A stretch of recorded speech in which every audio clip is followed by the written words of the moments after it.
Hey guys, thank you for joining in and thank you to my wife. അവർക്ക് വയ്യാഞ്ഞിട്ട് ഈ video record ചെയ്യാൻ വേണ്ടിയിട്ട് അവൾ ടൈം അനുവദിച്ചു തന്നതിന്. So let's get into it ഇറ്റ് ഫസ്റ്റ്. സോ നമ്മൾ ലാസ്റ്റ് ടൈം ടൈപ്സ് ഓഫ് ബോൺസിൽ ഷോർട്ട് ബോൺസ് കണ്ടിരുന്നു.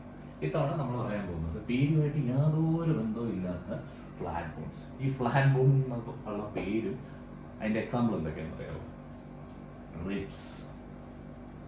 ഈ റിബ്സ് ഇരിക്കുന്ന റിബ് കേജ് തന്നെ ഇരിക്കുന്ന ടിപ്പിൽ ഇതിലെവിടെ ഫ്ലാറ്റ്? ആ ഓരോ ബോൺസ് അവിടെ എവിടെയാ ഫ്ലാറ്റ്.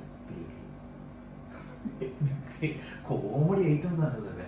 പിന്നെ നമുക്കുള്ള കാര്യമാണ് ഇറഗുലർ ബോൺസ്. അതിനെ കുറച്ചുകൂടെ സീരിയസ് ആയിട്ട് നമുക്ക് എടുക്കാം.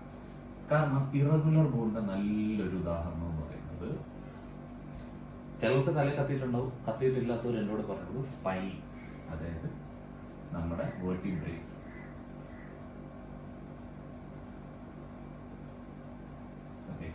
വെർട്ടിബ്രേ എന്ന് പറയുന്നത് മലയാളത്തിൽ പറഞ്ഞാൽ കശേരുക്കൾ.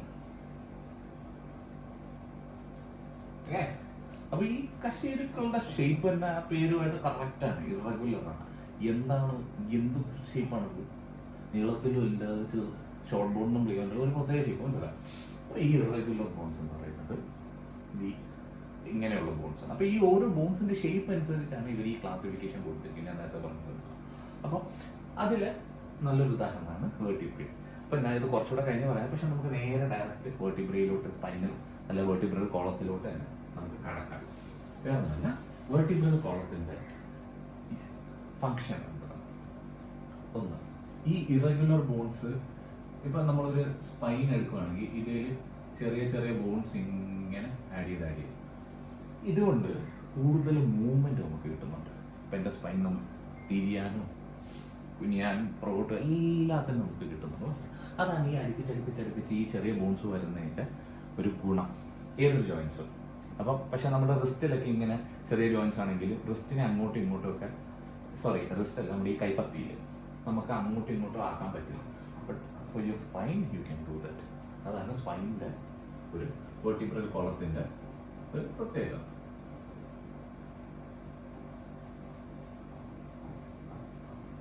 പിന്നെ നിങ്ങൾ ഈ C7 പ്രോബ്ലം ഉണ്ട്, T5 പ്രോബ്ലം ഉണ്ട്, അങ്ങനെയൊക്കെ കേട്ടിട്ടുണ്ടോ? നടുവൊക്കെ കാണിക്കാൻ പോകുമ്പോൾ ദ തിങ് ഈസ്, നമ്മുടെ ഈ സ്പൈനിനെ 3-4 ഭാഗങ്ങളായിട്ട് ഇതാക്കിയിട്ടുണ്ട്, അതായത് ക്ലാസിഫൈ ചെയ്തിട്ടുണ്ട്. അപ്പൊ ഈ തുടക്കത്തിൽ ഇവിടെയായിരിക്കും നമ്മുടെ തലയോട്ടി വരുന്നത്. ഓക്കെ, അപ്പൊ ഈ തലയോട്ടിയുടെ ആദ്യത്തെ ഭാഗത്തിനെയാണ് നമ്മൾ സെർവിക്കൽ സ്പൈൻ എന്ന് പറയുന്നത്. അത്ര ഓക്കെ. അപ്പോൾ ഇത് 1 to 7, C1, C2, C3 അങ്ങനെ പറയുന്നത് ഇതാണ്, ഈ സെർവിക്കൽ സ്പൈനാണ്. പിന്നെയുള്ള ഭാഗമാണ് തൊറാസിക് സ്പൈൻ.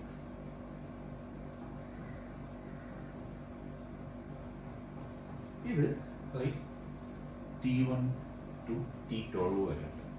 അപ്പൊ അതായത് നമ്മുടെ കഴുത്ത് വരെയുള്ളത് സെർവിക്കൽ. ഈ നടുക്കത്ത് ഈ ഒരു T12 വരെ വരുന്നത് തൊറാസിക് സ്പൈൻ. ഓക്കെ, ഇവിടെയാണ് നമ്മുടെ റിബ് കേജ്, ഹാർട്ട് എല്ലാം ഇരിക്കുന്നത്. പിന്നെ ഇതിന് താഴെയാണ് നമ്മുടെ ശരിക്കും അളവ് പറയും L5, L1, L2, L3, അതാണ് ലംബാർ സ്പൈൻ. അത് 1 to 5. അപ്പോൾ L5 വരെ. ഇനി ഇതിൻ്റെ ഏറ്റവും അറ്റത്തിനെയാണ് നമ്മൾ ഈ ടെയിൽ ബോൺ എന്നൊക്കെ വിളിക്കാറില്ല, അതാണ് അതിൻ്റെ വേറൊരു നെയിം, കോക്ലിക്സ്. ഇനി ഇത് രണ്ടിന്റെ ഇടയിൽ വരുന്ന ഭാഗമാണ് സേക്രം. അപ്പം ഇത് എല്ലാം ഒരു 4-5 ചെറിയ ബോൺസ് ആണ്, ഈ കോക്ലിക്സും സേക്രവും ഒക്കെ. പക്ഷെ അത് കുട്ടികളായിരിക്കുമ്പോൾ അവർ വലുതാകുമ്പോൾ അതെല്ലാം അവിടെ ഫ്യൂസായി ഒറ്റയില്ലായി മാറും. ഓക്കെ, അതാണ് സേക്രവും കോക്ലിക്സും. അപ്പോൾ ബേസിക്കലി വേണമെങ്കിൽ ഒരു 5 ക്ലാസിഫിക്കേഷൻ പറയാം. കഴുത്തോട്ട് നമ്മുടെ ഈ കഴുത്തിന്റെ ഭാഗമാണ് ഈ സെർവിക്കൽ സ്പൈൻ, മുതുകിന്റെ ഭാഗമാണ് നമ്മുടെ തൊറാസിക് സ്പൈൻ, താഴെ അതിന്റെ താഴത്തെ ഭാഗമാണ് ഈ നടുവിന്റെ ഭാഗം എന്നൊക്കെ പറയുന്നത് ലംബാർ സ്പൈൻ, അതിന്റെ താഴെ സേക്രം, അതിന്റെ താഴെ ആ ടെയിലും കോക്ലിക്സ്. സിമ്പിൾ, മനസ്സിലായെന്ന് വിചാരിക്കുന്നു, സ്പീഡായി പോകുന്നില്ലല്ലോ. എനിവേ, അപ്പൊ ഇനി ഇതിന്റെ വേറൊരു പ്രോപ്പർട്ടി നിങ്ങൾ പഠിച്ചിരിക്കേണ്ട ഒരു കാര്യം എന്താണെന്ന് വെച്ച് കഴിഞ്ഞാൽ, ഇത് നമ്മളെല്ലാവരും ഇതിനെ നടു നിവർത്തിയിരിക്കണം, ഇങ്ങനെ സ്ട്രൈറ്റ് ലൈൻ. അങ്ങനെയല്ല നമ്മുടെ നടുവിരിക്കുന്നത്. നമ്മുടെ നടുവിന് ഒരു പോസ്റ്റീരിയർ കർവേച്ചർ ഉണ്ട്, കഴുത്തിന്റെ അവിടെയായിട്ട് ഒന്ന് പുറകോട്ട് വന്നിട്ട് ചെസ്റ്റിൻ്റെ അവിടെ നിന്ന് ഒരല്പം മുന്നോട്ട് വന്ന് നടുവിൻ്റെ അവിടെ വീണ്ടും പുറകോട്ട്. അപ്പം അതുകൊണ്ടാണ് നമ്മുടെ ഇങ്ങനെ വന്ന് ഇങ്ങനെ, അതാണ് നമ്മുടെ ഹിപ്പിൻ്റെ അവിടെ ഇച്ചിരി പുറകോട്ട് തള്ളി തന്നെയാണ് നിൽക്കുന്നത്. അപ്പം ഈ കർവേച്ചർ ഇല്ലാത്തത് നമ്മുടെ സ്പൈൻ വീക്കാണ് എന്നതിൻ്റെ ഒരു ഉദാഹരണമാണ്. സ്പൈൻ വീക്കാണെന്ന് പറഞ്ഞു കഴിഞ്ഞാൽ നമ്മുടെ നട്ടലിൻ്റെ മസിൽസ്, അതിനെ ആ പൊസിഷനിൽ പിടിച്ചെത്തിക്കുന്ന മസിൽസ് വീക്ക് ആയതുകൊണ്ട് നമുക്ക് ഒരുപാട് മസിൽ ഇംബാലൻസുകളും കാര്യങ്ങളൊക്കെ ഇഞ്ചുറീസൊക്കെ വരാറുണ്ട്. ആ മസിൽ ഇംബാലൻസ്, ഇഞ്ചുറി, എങ്ങനെയാണ് ഇഞ്ചുറി ഹീൽ ചെയ്യുന്നത്, അതൊക്കെ നമ്മുടെ വരുന്ന ക്ലാസ്സിൽ ഞാൻ എക്സ്പ്ലെയിൻ ചെയ്യുന്നതാണ്. അപ്പം ജസ്റ്റ് ഇത് മനസ്സിലാക്കി വെക്കുക. നമ്മൾ ഒരാളുടെ പോസ്റ്ററൽ അസസ്മെന്റ് ചെയ്യാന്ന് വിളിക്കുക. നമ്മുടെ ഒരു ക്ലയന്റിന് പോസ്റ്ററൽ അസസ്മെന്റിന് അയാൾക്ക് ഈ പറയുന്ന വളവുകളൊന്നുമില്ല, സ്ട്രെയിറ്റ് ആണെങ്കിൽ അയാൾ നെഞ്ചും വെച്ചിരിക്കുന്നുണ്ടല്ലോ, അതല്ല. ഈ കർവേച്ചർ ഇല്ലാത്തത് ഓഫ്കോഴ്സ് അത് അപകടമാണ്, അതൊരു മസിൽ ഇംബാലൻസ് ആണ്, അതൊരു ഇഞ്ചുറിക്കുള്ള ഭയങ്കര സാധ്യതയുണ്ട്. അയാൾക്ക് പെയിൻ ഒന്നും ഇല്ല എന്നുണ്ടെങ്കിൽ അത് മുന്നോട്ടൊരു ഇഞ്ചുറിക്ക് വരാനുള്ള സാധ്യതകൾ വളരെ കുറവാണ്. ചിലർ പറഞ്ഞിട്ടില്ല നടുവിന് ആ വളവില്ല, അത് ഇതാണ്. ഇതൊക്കെ ഇങ്ങനെ ചിലർക്കൊക്കെ ഇതിങ്ങനെ വിരിഞ്ഞ് വിരിഞ്ഞ് ഏകദേശം ഒന്ന് സ്ട്രൈറ്റ് എന്നൊക്കെ ആയി പറഞ്ഞാൽ ഭയങ്കര പ്രശ്നമാണത്. അപ്പോൾ അതാണ് ബേസിക്കലി ഡോക്ടേഴ്സൊക്കെ ഈ പറയുന്ന കാര്യം. ഇപ്പം നിങ്ങൾ ഈ C5 അങ്ങനെയൊക്കെ കേട്ടിട്ടുണ്ടാവുമല്ലോ. സർവിക്കലിൻ്റെയാണ് C5, C1, C2, C3, C4, C5. തൊറാസിക്കിൻ്റെയാണ് T, ലംബാറിൻ്റെ L.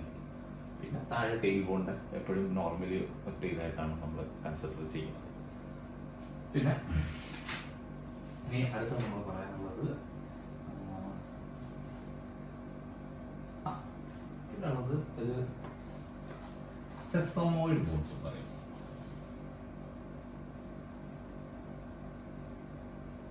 സെസമോയിഡ് bones ഇത് നമ്മുടെ ഈ എന്തായിരുന്നു ഒരു പുള്ളി കൂട്ട് വർക്ക് ചെയ്യുന്നത്. അതായത് നമ്മുടെ കാലിന്റെ മുട്ടുണ്ടല്ലോ, ഓക്കെ, ഈ മുട്ടിലുള്ള ഈ പറ്റല്ല എന്ന് പറയുന്നത്, മുട്ടിന്റെ ചിരട്ട എന്നൊക്കെ നമ്മൾ പറയുന്നത്, അതൊക്കെ ഇതെന്താണെന്ന് വെച്ച് കഴിഞ്ഞാൽ ഈ ജോയിന്റിൽ ഫ്രിക്ഷൻ കുറയ്ക്കാൻ വേണ്ടിയിട്ട് ആസ് എ പുള്ളി കൂട്ട് വർക്ക് ചെയ്യുന്ന ബോണുകളാണ്. അങ്ങനെയുള്ള ബോൺസ് ആണ് ഈ സെസമോയിഡ് ബോൺസ് എന്ന് പറയുന്നത്. കാരണം ഇതൊന്നും നമ്മളോട് മോസ്റ്റ്ലി ഞാൻ ഇത് അത്ര സീരിയസ് ആയിട്ട് എടുക്കാത്തതിൻ്റെ ഒരു കാര്യം എന്താണെന്ന് വെച്ച് കഴിഞ്ഞാൽ ഇതൊന്നും അറിഞ്ഞിരിക്കാൻ എന്നുള്ളത്. കാരണം എക്സാമിന് നമുക്ക് ഈ പറ്റല്ലയുടെ ഇതെന്താണ് അതാണ് അങ്ങനെയൊന്നും ചോദിക്കാറില്ല. പക്ഷേ ഇങ്ങനെ ഒരു ഇഞ്ചുറി വന്നാൽ എങ്ങനെ ഹീൽ ചെയ്യാനുള്ള കാര്യങ്ങൾ. കാരണം നമ്മൾ ഡോക്ടേഴ്സ് അല്ല, നമ്മൾ പാത്തോളജി അല്ല നമ്മുടെ ഫോക്കസ്, ഫിസിയോളജിയാണ്.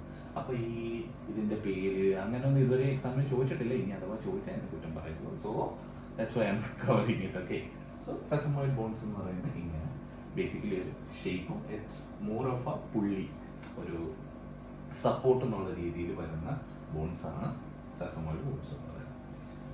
പിന്നെ നമുക്ക് പറയുന്നത് പിന്നെ ബോൺ മാർക്കിങ്സ്. ഈ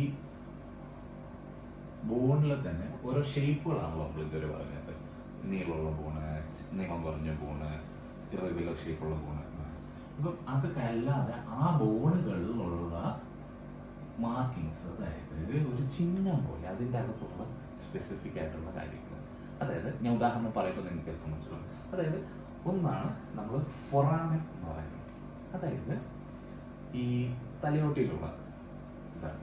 അപ്പം ഈ തലയോട്ടിയിലുള്ള പ്രത്യേകത, തലയോട്ടി നമ്മുടെ ഒറ്റ ജോയിൻ്റ് ആയിട്ടുള്ള കാര്യമൊന്നുമല്ല, ഒറ്റ സാധനമല്ല, പല പല പാർട്സ് ജോയിൻ ചെയ്ത് ആണ് ആ ഷേപ്പായിട്ട് ഇരിക്കുന്നത്. അപ്പോൾ ഈ പറഞ്ഞ പോലെ അതിൻ്റെ അകത്തൂടെ നമ്മുടെ സ്കള്ളിലൂടെ ഇതിൻ്റെ അകത്തൂടെ നെർവും കാര്യങ്ങളും ഒക്കെ പാസ് ചെയ്യുന്നുണ്ടാവില്ല. സ്കള്ള് വരച്ച് വൃത്തിയാക്കില്ല, പാമ്പൈപ്പി എനിവേ. അപ്പം ഈ ഇതൊക്കെ പാസ് ചെയ്യുന്ന അതിൻ്റെ അകത്തൂടെ ഉള്ള ഹോളോ സ്ട്രക്ചർ, അതിനാണ് ഈ ഫൊറാമൻ എന്ന് പറയുന്നത്. പിന്നെ നമ്മുടെ ഫോസ, അപ്പം ഫൊറാമൻ, പിന്നെ ഫോസ. ഫോസ എന്ന് പറയുന്നത് എന്താണെന്ന് വെച്ച് കഴിഞ്ഞാൽ ഒരു കുഴിവാണ്. ഓക്കെ, അതായത് ഈ നമ്മുടെ സ്കാപ്പുല എന്ന് വെച്ച് കഴിഞ്ഞാൽ നമ്മുടെ ഈ പുറകിലേക്ക് ഈ ചിറക്, നമ്മുടെ ഈ കോഴിയുടെ ചിറകിൻ്റെ ആ ഭാഗമില്ലേ ഇങ്ങനെ അറ്റ വെച്ച് ഇതായിട്ട് വരുന്നത്, പരന്നു വരുന്നത്, ആ ഭാഗം എനിക്ക് സത്യം പറഞ്ഞാൽ അതിനെയൊക്കെയല്ലേ ശരിക്കും ഫ്ലാറ്റ് ബോൺ എന്ന് വിളിക്കുന്നത്. പക്ഷെ അത് അവിടെ തീരുന്നില്ലല്ലോ, കൈയുടെ ഫുൾ ഇടം വരെ വരുന്നില്ല. അതുകൊണ്ടാണ് അത് ലോങ് ബോണായി മാറിയത്. ഇപ്പോൾ യു ഗൈസ് അണ്ടർസ്റ്റാൻഡ്. അപ്പോൾ ഈ സ്കാപ്പുലയുടെ ഇത് ഇവിടെയായിട്ട് ആ നമ്മുടെ ബോഡിയായിട്ട് ചേരുന്ന ഭാഗത്ത് ഒരു ചെറിയ കുഴിയുണ്ട് ഇങ്ങനെ. ഓക്കെ, ഒരു ഷാളോ കർവേച്ചറാണ്. വലിയ കർവേച്ചറോ വലിയ കുഴിവോ അല്ല, ഒരു ഷാളോ കർവേച്ചറാണ്. ആ ഷാളോ കർവേച്ചറിനെയാണ് ഫോസ എന്ന് പറയുന്നത്. ഷാളോ എന്ന് പറയുന്നത് ചെറുത്, ഓക്കെ, ഭയങ്കര വലിയ കുഴിവല്ല, ചെറിയ കുഴിവ്. അപ്പോൾ ഇതിന് ഓരോന്നിനും ഓരോ ഫങ്ഷൻസ് ഉണ്ട്. കാരണം ഇത് ഇവിടെ വന്ന് ചേരാൻ വേണ്ടിയിട്ടാണ് ആ ചെറിയ കുഴിവ്. ഒരുപാട് കുഴിവുള്ള ജോയിന്റുകളുടെ പ്രത്യേകതയാണ്. കാരണം അവിടെ ഇപ്പം നമ്മുടെ കാലിലേക്ക് മുട്ട് തന്നെ നല്ലൊരു ഉദാഹരണം പറയുമ്പോൾ ഒരുപാട് മൂവ്മെന്റ് ഉണ്ട്. നമുക്ക് ഇവിടെ ഏറ്റവും അതുപോലെ ഒരുപാട് മൂവ്മെന്റ് ഉള്ള ഒന്നാണ് ഷോൾഡർ. അപ്പം നമുക്ക് ഇത്രയും മൂവ്മെന്റ് ഉണ്ട്. ഈ ഷോൾഡറുമായിട്ട് അടുത്ത് വരുന്ന അത്രയും മൂവ്മെന്റ് വേണ്ട നമ്മുടെ സ്റ്റാബിലിറ്റി. അതുകൊണ്ട് ചെറിയ കുഴിവുകൾ. ഐ ഹോപ്പ് ലൈക്ക് ഈ നേരത്തെ പറഞ്ഞില്ല, ഒരു ക്രിയേറ്റർ ഉണ്ടെങ്കിൽ ഒരു പക്ഷെ പുള്ളി നല്ലൊരു എഞ്ചിനീയർ ഇതൊക്കെ ചിന്തിച്ചുണ്ടാക്കിയായിരിക്കും. അപ്പോൾ സ്കാപ്പുല, ആ ഒരു ചെറിയ കുഴിവിനെയാണ് നമ്മൾ ഫോസ എന്ന് വിളിക്കുന്നത്. പിന്നെ പ്രോസസ് എന്ന് പറയുന്നത് ഇതിൻ്റെ നേരെ ഓപ്പോസിറ്റ്. അതായത് ഇത് കുഴിവാണെങ്കിൽ പുറത്തേക്ക് തള്ളി നിൽക്കുന്നതാണ് പ്രോസസ്സ്. നേരത്തെ പറഞ്ഞ ഉദാഹരണം നമ്മുടെ വെർട്ടിബ്രേ തന്നെ പിടിക്കും.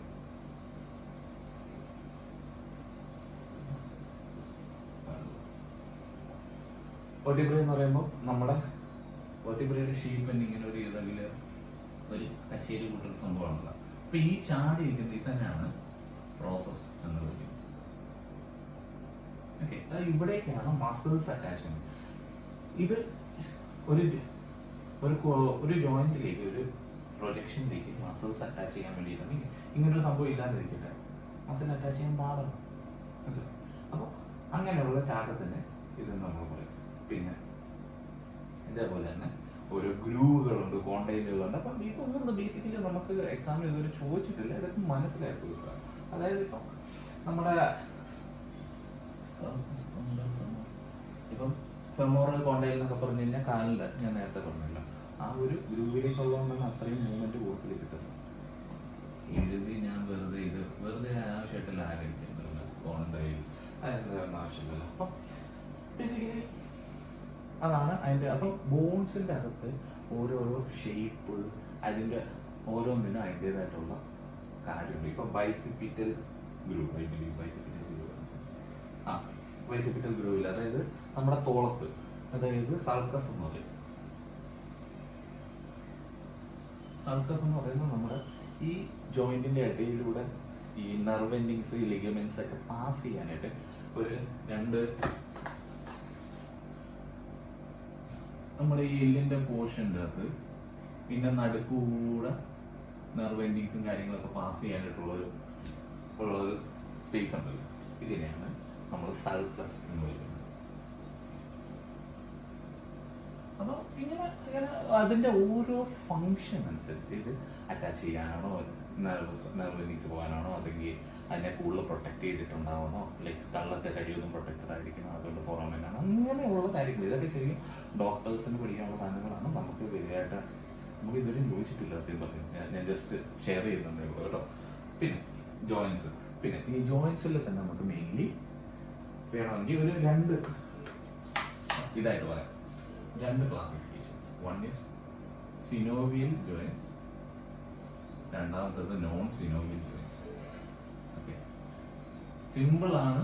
നിങ്ങൾ ഇതിന് മാത്രം ഇരുന്ന് തല കൂടാൻ ഇതാക്കൊന്നും വേണ്ട.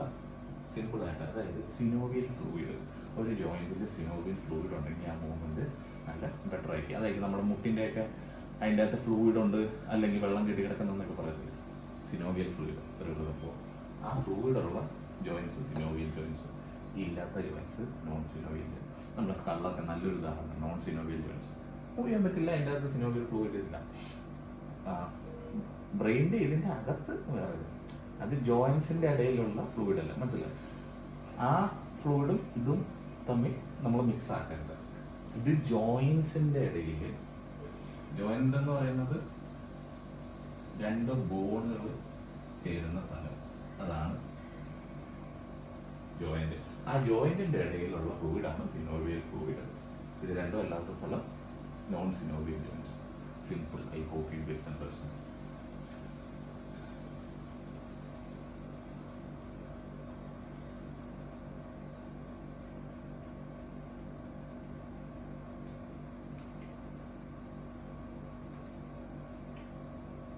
ഇനി കൈനമാറ്റിക്സ്. Kinematics, arthrokinematics. സിമ്പിൾ ആയിട്ടുള്ള കാര്യമാണ്. ഈ പേരൊക്കെ മാത്രം ഇച്ചിരി കട്ടിയുണ്ടെന്നേ ഉള്ളൂ. ആർത്രോകൈനമാറ്റിക്സ്.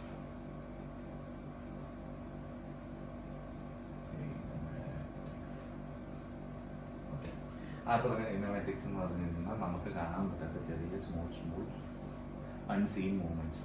ഓക്കെ, അതായത് ഇപ്പം നമ്മുടെ ജോയിൻസിലുള്ള മെയിൻലി ഉള്ള 3 മൂവ്മെന്റ്സ് ആണ്. ഒന്ന് റോളിങ്, ഗ്ലൈഡിങ്, റൊട്ടേഷൻ. റോളിംഗ് എന്ന് പറഞ്ഞാൽ നേരത്തെ പറഞ്ഞ തന്നെ കാല് ഏറ്റവും നല്ല ഉദാഹരണം നമുക്ക് മുട്ട് തന്നെ നമുക്ക് പറയാൻ പറ്റുന്നത്. ഓക്കെ, ഇത് ഇങ്ങനെ ഇരിക്കുന്ന ഈ ജോയിന്റ് കാല് നിവർത്തുമ്പോൾ ഇങ്ങനെ വരുന്നു, കാല് മടക്കുമ്പോൾ ഇങ്ങനെ വരുന്നു. അപ്പൊ ഈ ഒരു ഇങ്ങനെ ഇത് മുട്ടാണ് കേട്ടോ. കാല അടുപ്പിക്കുന്നു, കാല അകത്തുന്നു. ഓക്കെ, അപ്പൊ ഇങ്ങനെയുള്ള മൂവ്മെന്റ്സിൽ ഇവിടെ എന്താണെന്ന് വെച്ച് കഴിഞ്ഞാൽ ഒരു ജോയിന്റിന് മേലെ റോൾ ചെയ്യുക. സോ ആ റോളിങ്, പിന്നെ ഗ്ലൈഡിങ്. നമ്മുടെ റിസ്റ്റിലെ ജോയിന്റിൽ എന്താ സംഭവിക്കുന്നത് വെച്ചാൽ നമ്മളൊരു വെയിറ്റ് എടുക്കുമ്പോൾ ഇത് ഇവിടെ ഇങ്ങനെ ഗ്ലൈഡ് ചെയ്ത് ഇതിനെ ബാലൻസ് ചെയ്ത് വെക്കുകയാണ്. So that gliding movement. പിന്നെ റോളിങ്, അതായത് ഇപ്പം നമ്മുടെ കഴുത്ത് അങ്ങോട്ടും ഇങ്ങോട്ടും നമുക്ക് തിരിക്കാൻ പറ്റും. മനസ്സിലായി? ഈ ഗ്രൂവിൽ നിന്ന് ഇതിങ്ങനെ അങ്ങോട്ടും ഇങ്ങോട്ടും മൂവ് ചെയ്യുക. സിമ്പിൾ. ഇങ്ങനെയുള്ള മൂവ്മെന്റ്സിന്റെ ബേസ് ചെയ്തുള്ള കാര്യങ്ങളൊക്കെയാണ് ഈ arthrokinematics. That's it. So I hope you guys understood. ഇനി അഥവാ മനസ്സിലായില്ലെങ്കിൽ കമന്റ് ഇടുക, അല്ലെങ്കിൽ നമ്മുടെ വാട്സാപ്പ് ഗ്രൂപ്പിൽ ഇല്ലാത്തവർ അതിൻ്റെ ലിങ്ക് ഞാൻ താഴെ കൊടുത്തേക്കാം, ജോയിൻ ചെയ്തുകൊള്ളുക. പിന്നെ ഗ്രൂപ്പിലുള്ളവർ ഗ്രൂപ്പിലായാലും എനിക്ക് ഡയറക്റ്റ് മെസ്സേജ് ചെയ്യുകയോ അല്ലെങ്കിൽ കമന്റ് ചെയ്യുകയോ എന്താണെന്ന് വെച്ച് ചെയ്തോളൂ. See you on the next class. Bye.